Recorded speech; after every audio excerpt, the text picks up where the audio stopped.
until at least 2036. We told you about this agreement last week. While it has many baseball fans relieved, the deal is not yet done, and all of the parts of the deal have not yet been released. Our Mark Namick takes a deeper look at the numbers and the potential hurdles that lie ahead. Mark, there is still some work to be done. Yeah, it's all around how we're going to pay for it. Nearly 2/3 of the cost of the deal will come from taxpayers. The other third from the soon-to-be Guardians, which are kicking in $150 million. But before anybody can really celebrate this as a home run, the county and the city will have to sign off on the deal, and both are expected to hold hearings at least at the earliest in mid-September. There's no sign of organized opposition to the ballpark thus far, but let's look back at the 2016 deal to renovate the Rocket Mortgage Fieldhouse. That sparked pushback from community groups upset by the tax dollars committed to the deal in light of other needs. The pressure forced leaders to set aside money for more services. Mayoral candidate Justin Bibb called on the city to make the deal contingent on more investments in the neighborhoods. One thing I was disappointed in was a lack of a strong community benefits agreement to this deal. And I hope that city council and this mayor will make sure that's a part of the final legislation. I also want to note that there was no public comment, no public engagement. And you saw what happened with the Quicken Loans deal when there's a lack of true, honest, authentic public engagement in terms of these deals. City Council and County Council told me today they've not gotten the final paperwork or the terms of this deal yet. And of course, the devil is in those details, as past deals have proven. Now, we will see in probably 2 to 3 weeks if there will be any pushback on it, but there will certainly be a hearty discussion on the economic benefits of this, as well as those details. No, Jay? You can bank on that. Mark, let's bottom line this. Where do you put the chances that this deal gets done and the Indians are here for the next 15 plus years? I put him at really high. Let's say that the bases are loaded at the top of the ninth, and we're looking good. I think it's gonna pass. But if we look at past deals, there have been pushback, and that Q deal, which, well, Q, now Rocket Mortgage, was stalled by the public pressure.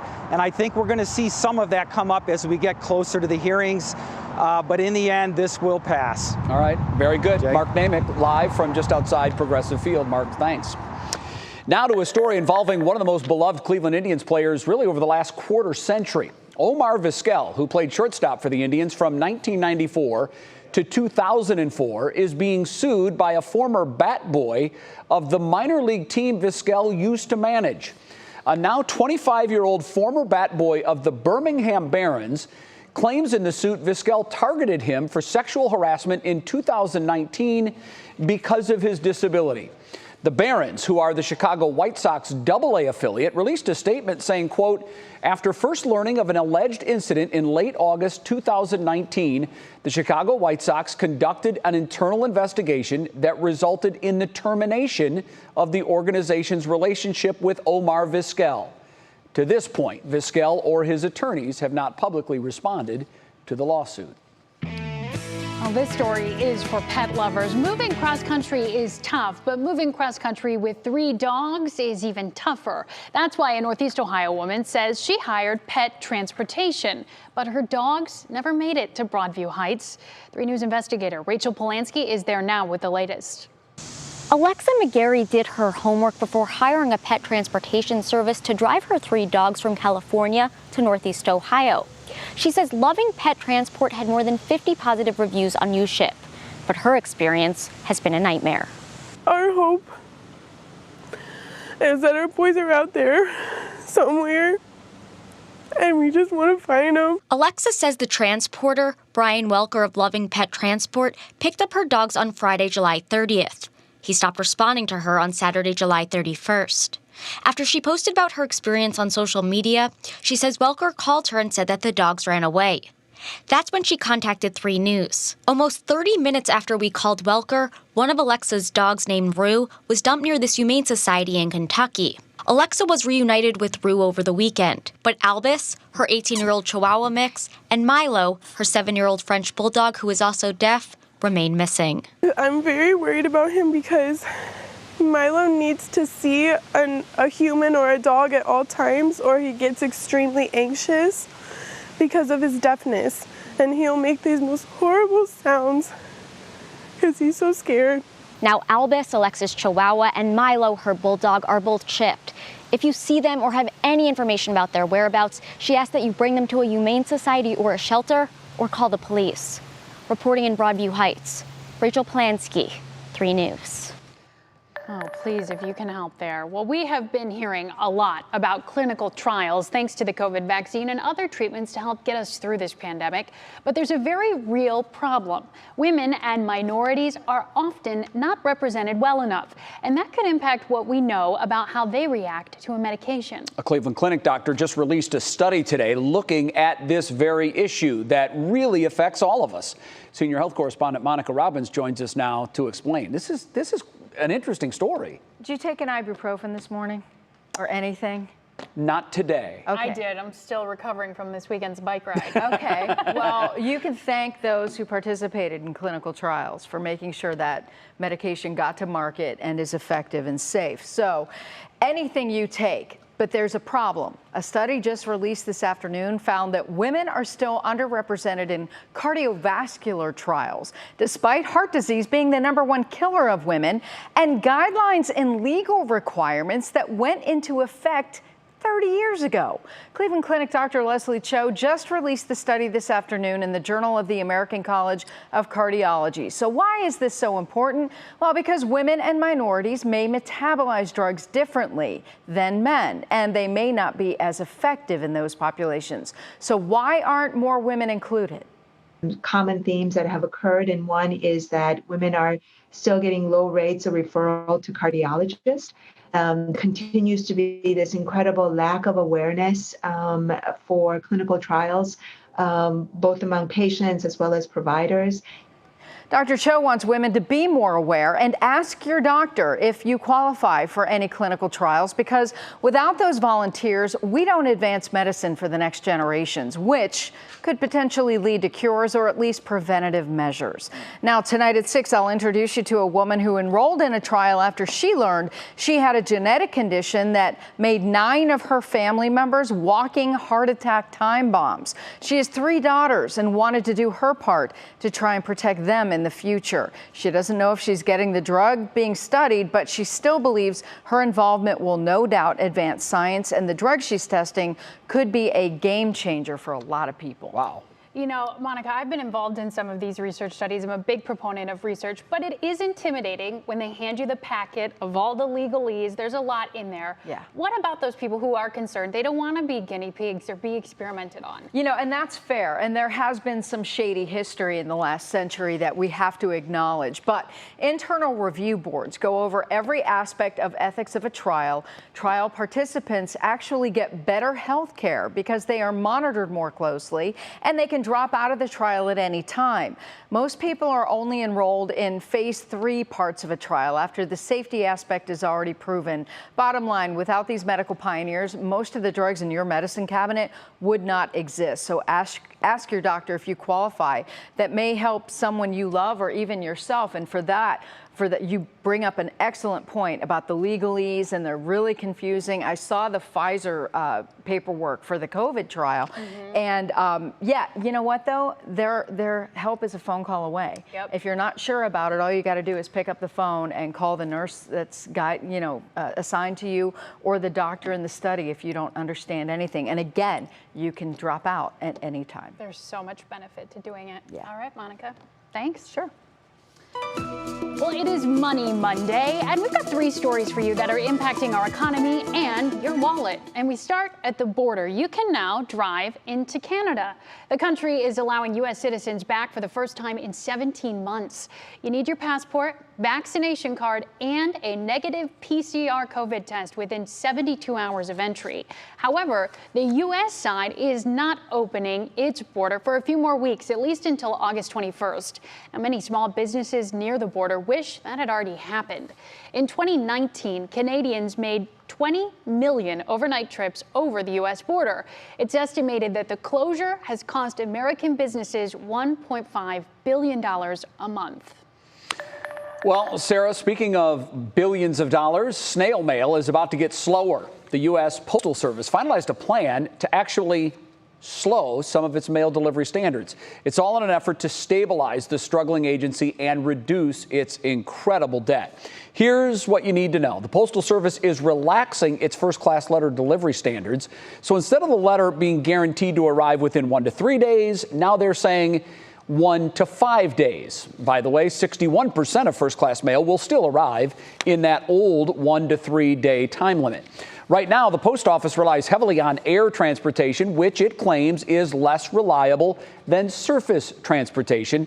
By relaxing the delivery deadlines, the agency can cut back on airlines and rely more on drivers. The change will start October 1st. And finally, some relief for potential home buyers tonight. A new report from the real estate brokerage company Redfin shows that median home prices were flat for the first time since early March. Now, that data covers the 4 weeks ending on August 1st. The report shows mortgage rates are back below 2.8%, a level that hasn't been seen since the winter. Now, if these trends continue, Redfin predicts home buyers will have more options and less competition. That is good news for people that have been in the market lately. Yeah, you knew that bubble had to go at some point, because within the last 4 months or so, we've seen this incredible competition for houses. People have been getting more than market value, and it's really thrown the whole market into a tizzy. I think now it's kind of exhaling and coming back to normal. I wonder if it was pent-up demand. Like for a lot of things, we're seeing that where people had we all stayed home, especially at the beginning of this pandemic. If you had planned on moving, you probably were pretty stuck. And now people have reevaluated. They've said, you know, maybe, as we're going to talk about later, I want to live in a different city or change some of the things about my work-life balance. And that's all leading to some of this. Back to the post office story quickly. I did some research on this. Do you know that they have operated at a loss for the last 14 years? And I'm not talking about a little bit of losses.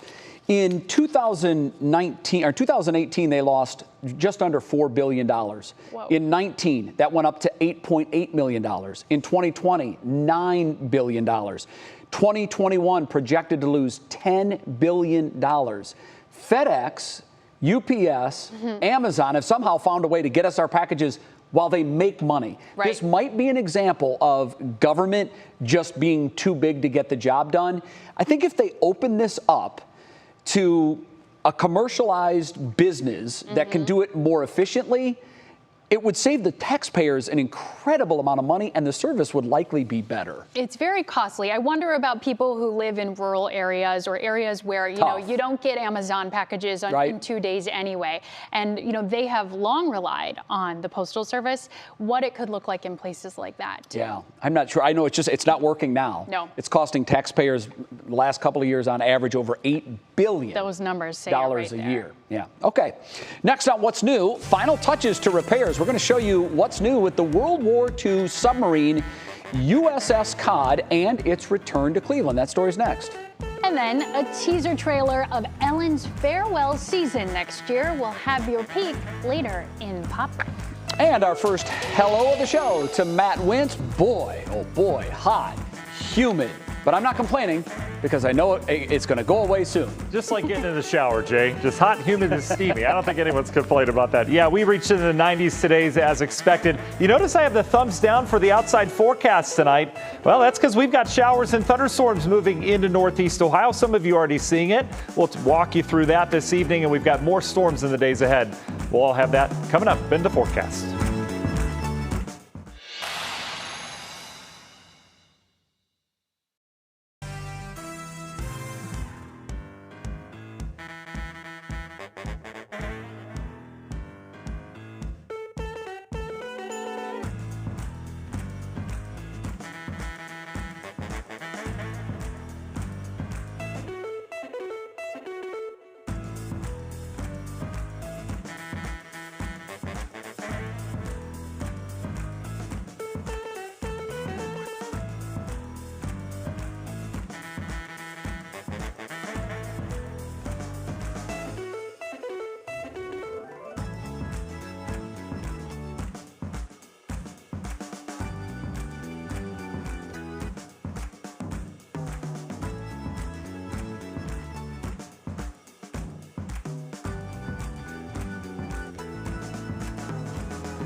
something.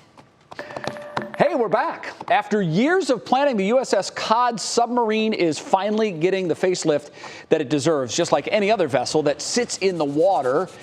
You know, water's the enemy. It needed some repairs. And the crews at Don John Shipbuilding spent the last 2 months sandblasting off all the paint as well as replacing some of the metal. The shipyard tells us the submarine was in desperate need of a makeover.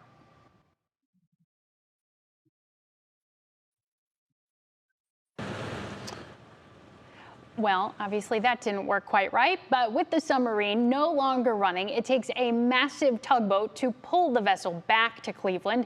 Crews were supposed to leave Pennsylvania on Thursday, where the work's being done, but due to a delay in their last project, the tugboat is running a bit behind. What we didn't hear in that sound was they were saying when she first got here, there was a lot of heavy pitting along the waterline all the way around the vessel. And that stands to reason. You know, when it sits in water like that for that length of time, it deteriorates. Corrodes. And no matter what the surface is, it's going to take its toll on it, and it has.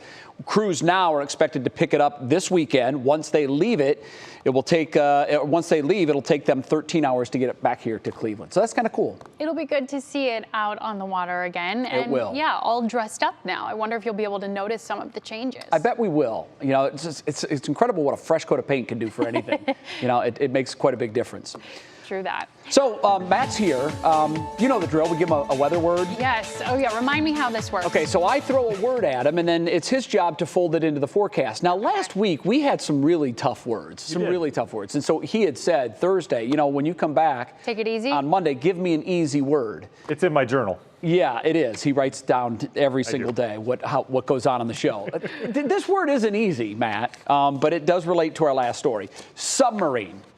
So fit submarine into that weather forecast, and you'll get the ding from our director. All right. I'm looking forward to that, Jay. All right. Trying to help the Indians forecast whether the pitcher should start or not, because we've got rain coming in right for the start time. Oh, really? No. Pitchers can't get up and warm up. No. Because once they're warmed up, they're good. It counts as a day. So you're right. It's super tricky. Yeah, I'll get submarine into the forecast. Jeez, Jay Crawford. Does that count? No, No, it he does has not to count. use it. Good question, though, Sarah. Yeah, great question. Yeah, you're on your heels there. You're the first anchor to ever even listen to the forecast, Sarah, so I appreciate that. That's great. Jay, take notes over there. Rain and rumbles. Look what's moving in, everybody. We've had showers and thunderstorms down towards Ashland, out towards the western half of Erie County near Sandusky. The islands getting some pretty heavy downpours now. There's no lightning in this, at least not yet. We don't have a ton of instability. I know it feels unstable out there, but the atmosphere is like a sandwich, right? There's all sorts of layers, and there's a nice cap on the atmosphere right now, keeping the lightning from really occurring. So heavy rain just north of Ashland there, getting ready to approach the 71 corridor. That stretches down to the South Worcester. You will be in the heavier rains shortly. How long does this last? Does this push into Cleveland? I think so. Is it playable for the Tribe game? Is it playable for the kids outside? Might want to bring them in, but I do think this will start to weaken as it moves in. Bigger picture, though, we've got an area of low pressure to our west. There's actually a tornado watch for Chicago and Northwest Indiana. This is our next batch of storms that moves in perhaps tomorrow morning. So we've got a very stormy pattern that starts right now. It's going to last all the way through Friday with these on again, off again storms, tropical flow all the way up to the Canadian border. National Design Mart hour-by-hour forecast. You can see it doesn't have a good handle on these storms. Models are awful in terms of this kind of pattern. So I would expect those rain, maybe some embedded thunder with that, but that will overspread, I think, out towards the east later on this evening. Should dry out for a period this evening. Tomorrow we do it all over again. We'll generally be up into the 80s tomorrow afternoon if we get that sunshine, but you can see these shower and thunderstorm waves continue. That will continue through Wednesday and Thursday as well. So to sort it out in terms of when I think the best chances of rain are going to be, I think tomorrow, I do think we have a chance Wednesday and Thursday as well, but a little bit lesser chance. And then Friday, notice how the weekend we clear things out of here, much like a submarine comes up for air. I think we're going to get some drier air in here this weekend as well. I don't think a submarine comes up for air. What am I saying? As we go through time, you can see how these shower and thunderstorm chances just stay in our forecast until we finally get a good push. We need some rainfall. Grass turning brown out there across the Cleveland area. We have a real good shot at some much needed downpours the next couple of days. Union Home Mortgage 7-day forecast. If we get the sunshine and stay rain free, we get hot. We'll be up near 90 next couple of days. The rain will tamper the temps. And notice how we clear out for the weekend. Much less humid air. Saturday, Sunday, looking great, but a rainy, stormy week ahead. We'll be back with more after the break.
Welcome back to What's New.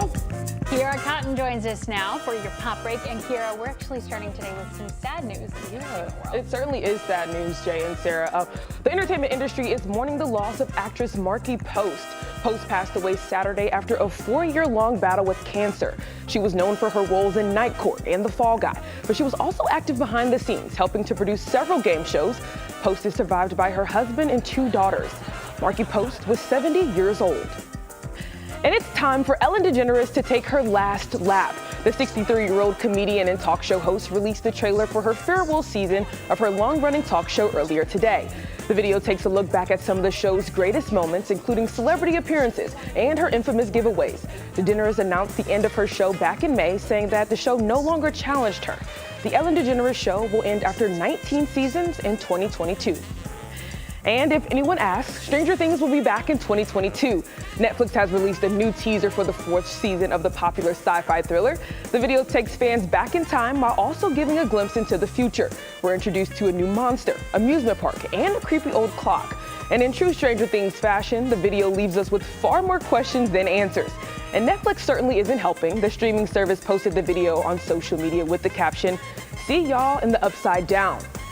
And last but certainly not least, today we remember the iconic Whitney Houston on her birthday. The singer would have turned 58 years old today. Sarah and Jay, do you guys have a favorite Whitney song? From The Bodyguard. I Will Always Love You. Yeah, that's a classic. My goodness, her voice is just so powerful. Just belting it out. I mean, I just don't think that anybody can sing her songs the way she can. I'm glad that they're still out there and that younger generations are getting to experience them. Yeah. But I just miss her performance. For sure. There's a hologram tour in Vegas right now, actually, of Whitney Houston. So if you're into it, right, if that's your thing, if that doesn't creep you out. Yeah, because it does for some. I mean, it's like kind of spooky. Yeah. I will say the iconic Whitney Houston moment for me was when she sang the national anthem before, I believe it was the 1991 Super Bowl in Tampa. Yeah. It was, we'd just gone into war, and it was one of the best renditions of the national anthem I've ever heard. Yeah. Fan favorite for sure. Absolutely. Yep. Thanks, Kira. Thanks. Sure. Well, still ahead here on What's New, Akron's State of the City. We'll take you live to the Akron Civic Theater, where the mayor is set to give his address shortly. Plus, being paid to move, but not by companies, rather by cities and towns. How some of the smaller places are looking for remote workers and the incentives that they're offering. And taking aim. Hear what one U.S. Olympic medalist says about talking to athletes after some not so strong performances. It's part of our top talker as the second half hour of What's New kicks off right after the break.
And now, live from WKYC Studios, this is What's New.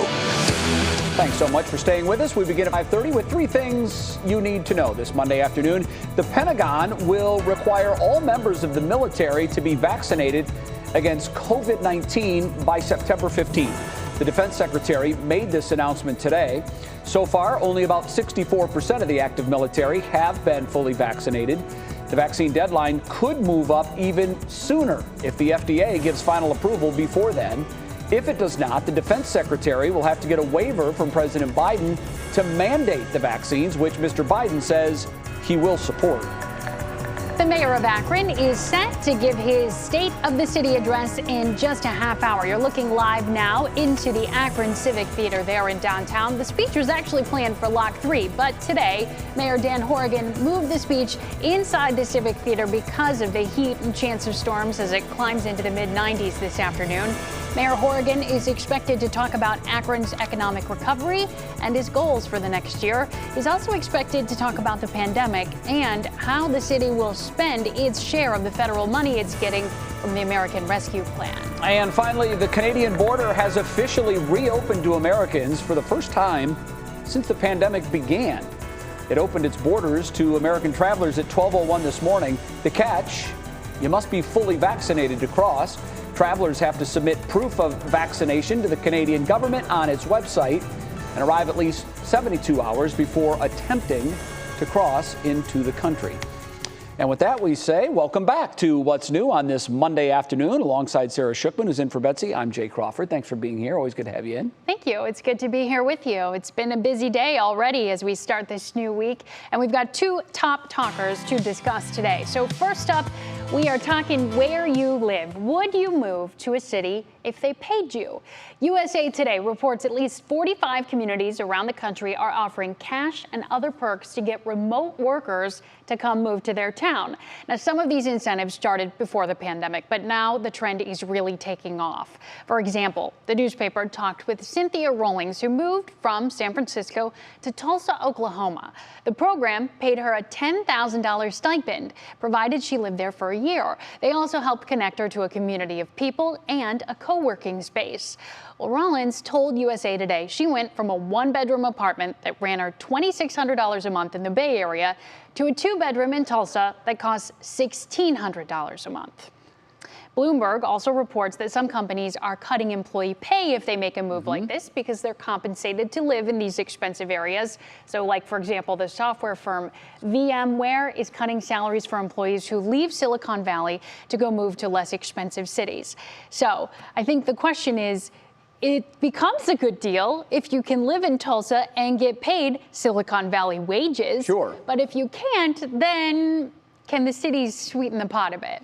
That's the big question. I think it's interesting that we've seen more and more of these tech companies begin to cut salaries. And what they're doing is they're doing a conversion on how far your dollar will go in, say, Cleveland compared to San Francisco. Which is a huge difference. It's like $1.35 or $1.40 on average in San Francisco for the dollar in Cleveland. So you're talking about a 40% transfer. And these companies now are looking at this as an opportunity to save on employee wages. So they're taking advantage of it. And in most cases, the employees that have done this say, we're fine with that. We're okay with that, because in some instances, they're still getting bonuses and they're getting 100% of that bonus.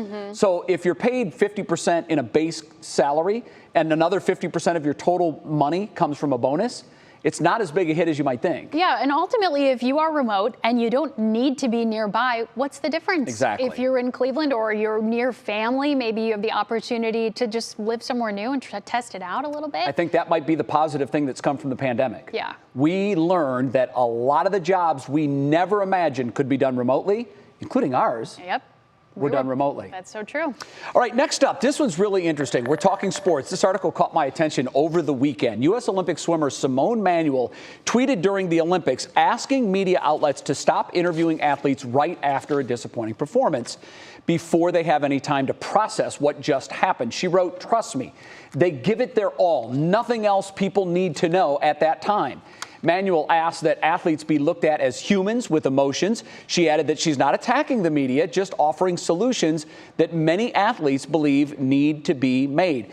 And what was really interesting to me about this is Simone studied journalism in college. So it's not like she doesn't really understand the sort of orchestra that goes on between the media and athletes. And here's my take on this. And I've had a lot of discussions because I've done many interviews with athletes who've just left their heart out on the field. Yeah. It's hard for you to ask a question. Yep. I know it has to be hard for them to answer. My take on this is if you're a professional athlete, that's part of the deal. That's one of the cons that goes along with that big paycheck that you get to pay us to be paid a lot of money to play a sport. But if you're an amateur athlete, if you're in college, if you're a high school athlete, if you're at the Olympics, you're not paid for that performance. So I don't think there's anything that inherently comes in terms of an obligation that they have to the media. That's my view on it. I don't know where you stand. Well, I think that's fair, and we have seen penalties come to some pro players who wouldn't, show up for those locker room interviews, things like that. It's obviously hard to stick a microphone in anybody's face after disappointment. I think sometimes what the greats may not realize is that that they are human, we know that, and those human moments are what people at home also want, and not just for spectacle, because it helps them understand. I think listening to Simone Biles, for example, in Tokyo, and all of the struggle that she went through helps us understand a little bit better where her head was at, and helps us feel more like we are in that same human race with someone that is so accomplished like she is. We tend to look at them as Teflon and superheroes, but they're just like us. They're real. They're human with emotions, and sometimes those emotions are very, very raw. Yes. Well, next here on What's New, support for Nightbird. Thousands continue donating to the AGT star during her ongoing cancer battle. We're going to have an update on her condition and that GoFundMe ahead on Clicking in Cleveland. And do it yourself. I'm going to share my easy steps to make those gorgeous window planter boxes you see on houses without breaking the bank to get that nicely added curbside appeal. But first, let's check in with Matt. Matt, I love this. You've got something new for us today. What is it? Yeah, we're going to do a new segment called Weather in a Jiffy, right? The GIFs, however you want to say that. So we're going to try to put it in one little GIF today. Here you go. It's one of the had the face with the piece of bread kind of thing. Is that Fonzie? I think that is Fonz. That's a young Fonz for sure. And we're also going to work on the TV height. We'll get that figured out over the next couple days. Hey, we've got rain coming our way. We'll deal with that in your forecasts and the next 7 days coming up. You need to shrink about a foot. I will. Too tall.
Time now to check in on our forecast as some storms move into our area. This is one of those summer days, Matt, where I feel like we complain, but we are going to be missing them not too far from now. Yeah, I'm noticing it, Sarah, on the sunset times. I mean, we're talking 8:30 now. That's just kind of a harbinger of less daylight, less sunlight. So you're absolutely right. Let's soak in these days as we can get them. Hottest day so far this summer was 92 degrees, and today was just short of that. We really have not had a hot summer around here.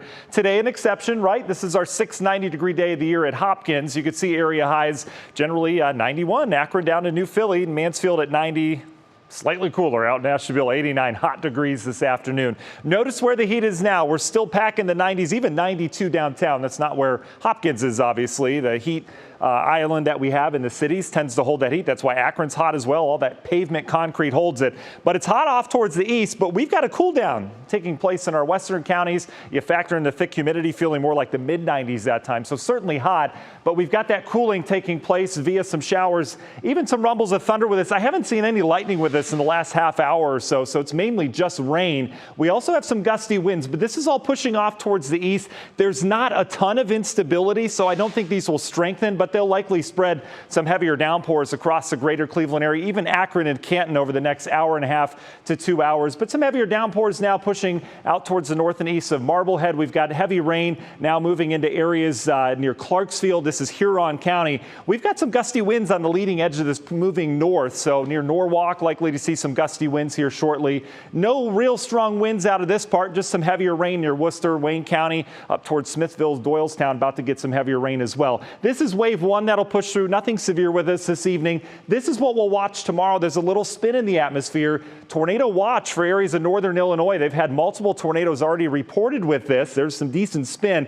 This will slowly meander tomorrow off towards our north, and that will fire up more showers and thunderstorms over us tomorrow. So that's something that we'll have to keep an eye on. Some of these storms could be strong next couple days as this deep tropical moisture continues out of the south. Look at dew points. Oh, yuck. The most humid place in the country is not Florida this time of year. It's the Midwest, because the corn has a lot of evapotranspiration, so you get the thick moisture out there.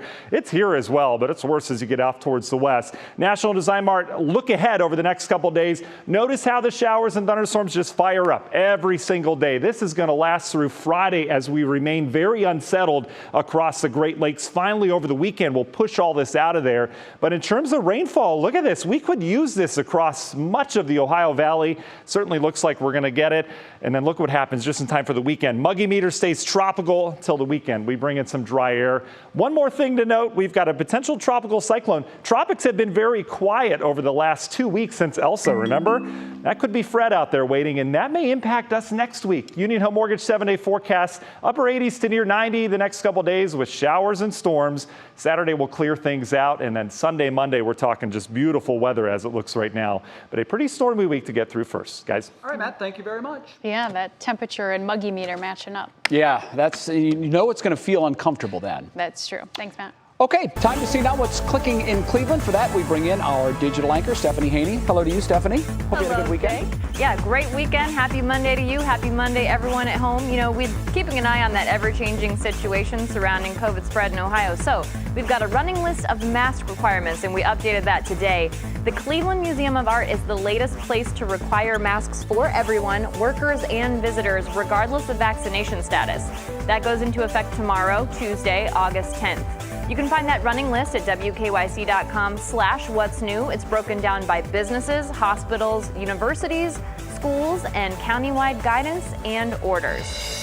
Now here's a story that will make you feel good about humanity. After Zanesville native Nightbird had to drop out of America's Got Talent to prioritize her cancer treatment, she started a GoFundMe because she couldn't pay for her medical costs. So she was hoping to raise $30,000, and as of this afternoon, just checked a moment ago, people have donated more than $430,000. That is absolutely incredible, and an update from her, she's in good spirits. She says she's writing her future, not her legacy. And on this National Book Lovers Day, we asked all of you at home on our social media channels and on the What's New Facebook group page, what are your reading habits like? Denise is hooked on Kristen Hanna and Firefly Lane. That's a new Netflix show. She's about to start her 11th book by Hannah. Lawrence is reading about 2 to 3 books each month, and he loves history, biographies, and politics. And Melissa Ann is about on par with that, reading 40 books a year. She is also a big Kristen Hanna fan. Now, Jay, Sarah, this is actually pretty impressive from our readers because the average, according to the Pew Research Center, 12 books a year for Americans. Oh, so wow. We're up in the 30, 40 range, so good on all of you. I'm more of a first-time novelist person. Okay. That's what I like to read. Do you have a favorite right now? Not particularly. I like to go into a bookstore and just kind of pick up whatever hits me. That's one of my favorite little weekend activities. Very good. Yeah. 12 a year. I'm sorry to report I'm below that. Not hitting the average. Yeah. Not a big reader, more a doer. I like to be outside and do things. And if I'm in front of a television, that's not a great day. Sports is on though, right? Yeah, that's usually, you're right. That's it. I love the audiobooks. I'm not gonna lie. I spend a lot of time in the car now, and I feel like I always just like pop back to those. So those I've are been good. listening to Nobody Will Tell You This But Me, which is by Bess Kalb. It's a great memoir. I like Very the good. nonfiction sometimes. Okay. Steph, thanks. Thank you. Next on What's New, how to add easy curb appeal with window box planners, but not the ones you buy from the store. I'm going to walk you through the DIY techniques to make it happen. It's very easy, and it can save you money. And a Cleveland woman is making the little critters in her backyard not only full, but comfortable. This is ahead in Show Us Something Good.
All right, time for another JIY DIY, where I take on simple, and I do mean simple, home improvement projects that will help save you some money around the house and also spruce things up a little bit. And this week, I'm going to show you a really easy way to boost your curb appeal and maybe even your green thumb.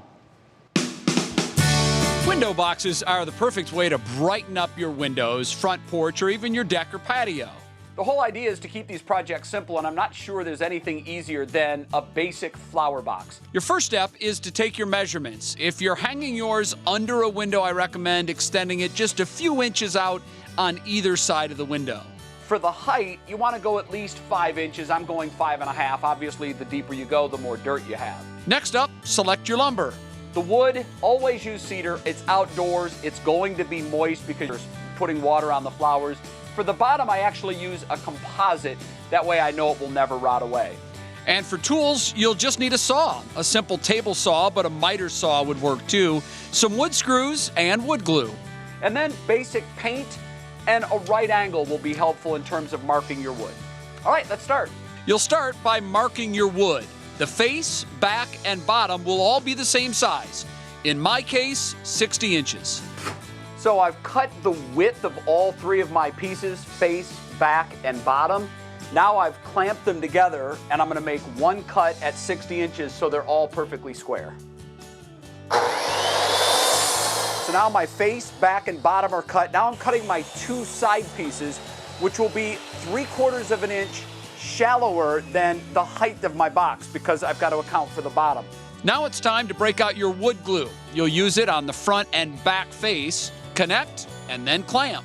One important thing you can't forget is drain holes in the bottom. I use a 1/4 inch bit and just put them randomly throughout the bottom. This way it won't hold water. I'm gonna paint the face of mine, but if I was gonna use wood stain, I'd wanna plug my holes with the same color wood putty as my wood. Little trick, you put some wood glue in the bottom of a canister and you just gather up the sawdust from the wood that you just cut. You then mix that up with the wood glue and you have wood putty that will match perfectly the color of your wood, just in case you want to stain and not see the wood screw marks. And after light sanding and drying, it's like the holes were never there. So that's it. I've got my fresh coat of paint on it, wait for it to dry, and then attach it to my wall. Yeah, and there you go. So what I did was, a couple of weeks ago, I did shutters. And all of this was because I wanted to put a new double window in the sidewall of my shed / wood shop. So I cut the hole in my wall. I think we have either picture or video of it. And I had never done this before. I hung the windows. I'm very proud that it came out. I didn't break any glass. So that was a little tricky. And they work, they slide up and down. And then those are the shutters that I made a couple of weeks ago. I showed that. And then there's the flower box down on the bottom. I did the trim. It's so easy to do. Trust me, if I can do it, anybody can do it. You make it Very look simple. easy. It is easy. It really is. Measure twice, cut once, right? See? You could do this, Sarah. You could do this. I know who to call for help, I think. I will be there for you. Now, if you need to look at plans for this, I did put them up on our website, WKYC.com. You can see all of the simple plans. And trust me, it is very, very easy. We'd love to see your DIY project, so share what you're working on with our What's New Facebook page. And while you're at it, give us some ideas on what project I should take on next. Please make it simple. Next on What's New, going the extra mile, we're going to show you this awesome setup from a local woman to make sure her backyard friends snack in style. And Sarah asked me, will that be my next DIY project? Yeah, I think he's building squirrel furniture, but we'll find out. And then next on What Matters Most at 6 o'clock, Nick Camino is in for Jimmy tonight, breaking down the latest on the former Indians shortstop Omar Vizquel and the accusations he's accused of when he managed the Birmingham Barons. That's ahead at 6. And today, as Stephanie was telling us, is National Book Lovers Day. So our pop quiz question is, how much does reading help reduce stress? Is it 32%, 68%, or 81%? The answer when we return.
All right, before the break, we told you today is National Book Lovers Day, and we asked just how much does reading reduce stress? All right, Jay, what are your guesses? Well, my first thing is it depends on what you're reading, which someone said in the studio. I would say 32%.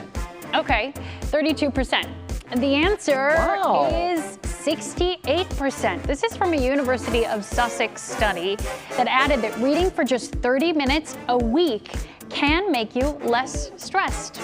I think that right there is the best commercial ever for reading. For reading. You just got to choose the right matter for you, whatever makes you less stressed. Yes, that's exactly right. Romance novels, maybe? Perhaps. not in my case. I'm not a big romance novel guy, but maybe for some. It works for someone, I bet. Okay, today's Show Us Something Good comes from Cleveland. Victoria Davis posted this video on her Facebook page recently of her squirrel and chipmunk friends. She put out a mini chair, even a picnic table, along with sunflower seeds for the little critters to snack on. Victoria said in the video she's never seen this and really couldn't believe that a squirrel would sit in the chair. But look at here. And so all these years I've had it wrong. I've been feeding the birds and trying to keep the squirrels and chipmunks away, right? And she's just finally cut to the chase and said, you know what? It doesn't work. They're always going to come and eat, so I might as well be a proper host. Make a nice place for them. It's a good idea. And maybe they leave the bird feeders alone so the birds can enjoy the seed there as well. That's a thought. Yeah. But I doubt they will. I just want you to build these little Adirondack chairs for squirrels. That looks like my next DIY project. That's my next project. On the What's New Facebook page. We're out of time, but actually we're back at 7 o'clock. We'll see you in just an hour. You'll join me for I will. Front Row. But first, what matters most with Russ starts right now. Now at 6, Deal Details. With Cleveland's ambitious plan to keep the Indians playing ball here for years to come, we'll examine questions about cost and who is going to pay for it all. Also, clinical questions. As a mother of 3, I was like, oh my gosh. I would, in 2021, I never would have expected that was still the case. Concerns tonight about why women are not a bigger part of clinical trials involving an important health issue. Heartbreaking search. A woman's dogs are missing after she hired a company to move them across country to her new home here. Her plea to